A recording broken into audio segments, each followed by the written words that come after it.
না দেখুন, নির্বাচনের তো অন্তর্বর্তী সরকারের প্রধান উপদেষ্টা তো ইতিমধ্যে নির্বাচনের একটা টাইমলাইন সম্পর্কে ধারণা দিয়েছে। আমরা মনে করি যে এই যে টাইমলাইন বিষয়ে এবং সংস্কার বিষয়ে যারা অংশীজন আছে, শিক্ষার্থী, রাজনৈতিক দল, শ্রেণী পেশার সব সংগঠন, সবার সাথেই বসা দরকার। রাজনৈতিক দলগুলো সহ অংশীজনদের সাথে আলোচনার মধ্য দিয়েই ঠিক হবে যে নির্বাচন সংস্কার কী কাজগুলো নির্বাচনের আগে হবে, কী কী সংস্কার হবে, নির্বাচনের পরে কী কী সংস্কার হবে এবং সময়সীমাটা কী হবে, এটা নিয়ে সকলের একটা ঐক্যমতের ভিত্তিতেই সুনির্দিষ্ট রূপরেখাটা দরকার। তো ইতিমধ্যে অন্তর্বর্তী সরকার ধারণা দিয়েছেন যে জানুয়ারি মাসে যে কমিশনগুলো গঠিত হয়েছে সেগুলো যদি রিপোর্ট দেয় সেই অনুযায়ী একটা আলোচনার জায়গাটা তারা তৈরি করবেন। আজকে কিন্তু একটা চিঠি দিয়েছেন, ভারত সরকারকে চিঠি দিয়েছেন শেখ হাসিনাকে দেশে ফেরানো। সেক্ষেত্রে আপনি এই বিষয়টা আসলে কীভাবে দেখছেন? আসলে এটা কি কোনো এই পদক্ষেপটা আসলে কীভাবে দেখছেন?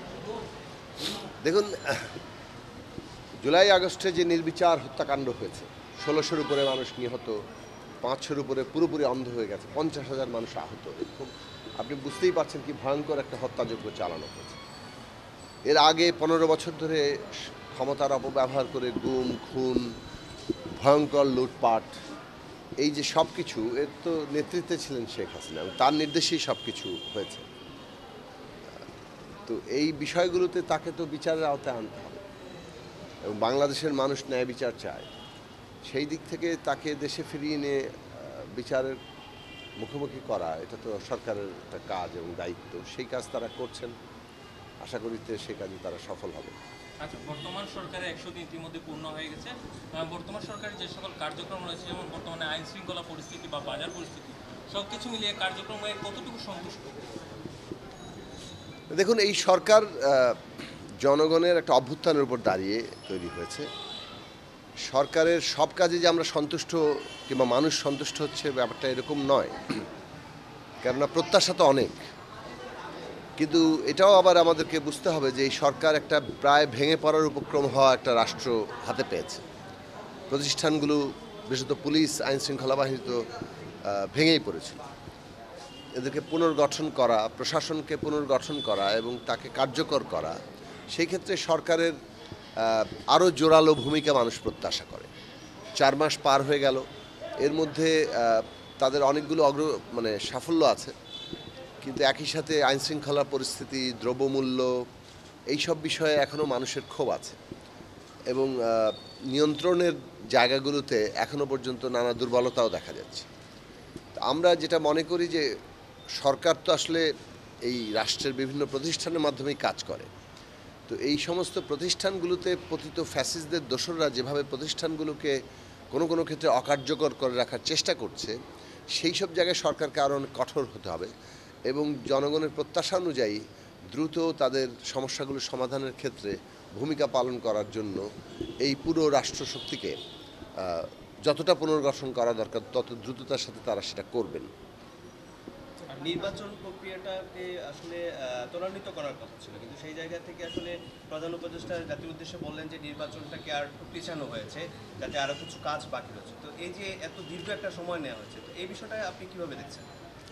না, এটা তো উনি ধারণা দিয়েছেন এবং একই সাথে এটাও বলেছেন যে সমস্ত অংশীজনদের সাথে আলোচনার বিষয়।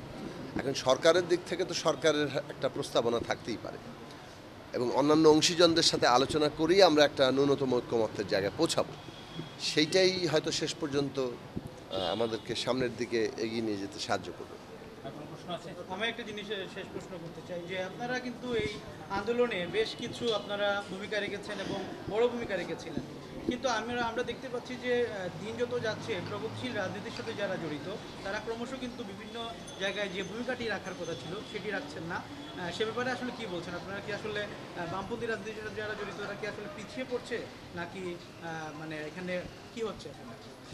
দেখুন, এখানে বামপন্থা ডানপন্থার প্রশ্ন তো রাজনীতির ক্ষেত্রে নানাভাবে আদর্শিক জায়গায় আছে।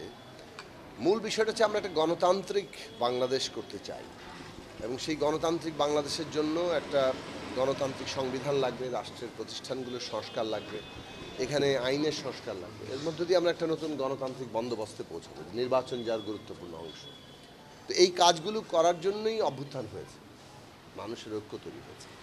এখানে বিভিন্ন রাজনৈতিক শক্তি বিভিন্ন মতাদর্শিক অবস্থান থেকেই কাজ করে, কিন্তু ন্যূনতম ফ্যাসিবাদের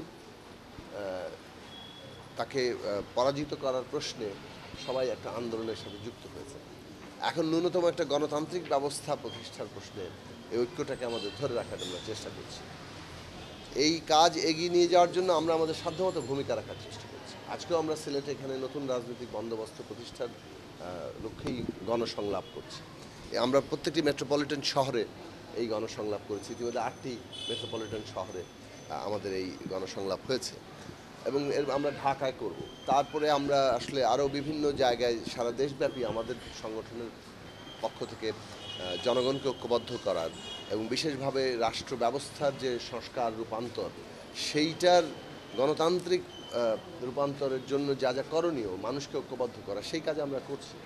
এখানে বিভিন্ন দলের তো রাজনৈতিক পার্থক্য আছে, সেই পার্থক্য অনুযায়ী যার যার অবস্থান থেকে তারা কাজ করছেন, কিন্তু মনে রাখা দরকার যে অভ্যুত্থানের রায় একটা ন্যূনতম গণতান্ত্রিক রাজনৈতিক ব্যবস্থা, এর বাইরে কোনো কিছু বাংলাদেশের মানুষ গ্রহণ করবে না। আচ্ছা, শেষ একটাই প্রশ্ন। গতকালকে আমরা ফেনীতে একটা বিষয় লক্ষ্য করেছিলাম যে বীর প্রতীক মুক্তিযোদ্ধাকে জুতার মালা পরিয়ে হেনস্থা করা হয়েছে। বিষয়টা এই ধরনের কাজ নিন্দনীয়, ন্যাক্কারজনক এবং যারা এই করছে অবিলম্বে তাদেরকে আইনের আওতায় আনা দরকার। তবে এটা ঠিক যে বাংলাদেশের মানুষের আওয়ামী লীগের সাথে যুক্ত অনেকের বিরুদ্ধে বিক্ষোভ আছে। তো সেই আওয়ামী লীগের সাথে যুক্ত লোকেরা যারা অপরাধ করেছেন, যারা নানাভাবে আমাদের সন্তানদের হত্যা করতে, লুটপাটে, দুর্নীতিতে এবং ফ্যাসিবাদ কায়েমে যারা নানানভাবে যুক্ত থেকেছে, সহযোগিতা করেছে, তাদের ব্যাপারে জনগণের ক্ষোভ আছে।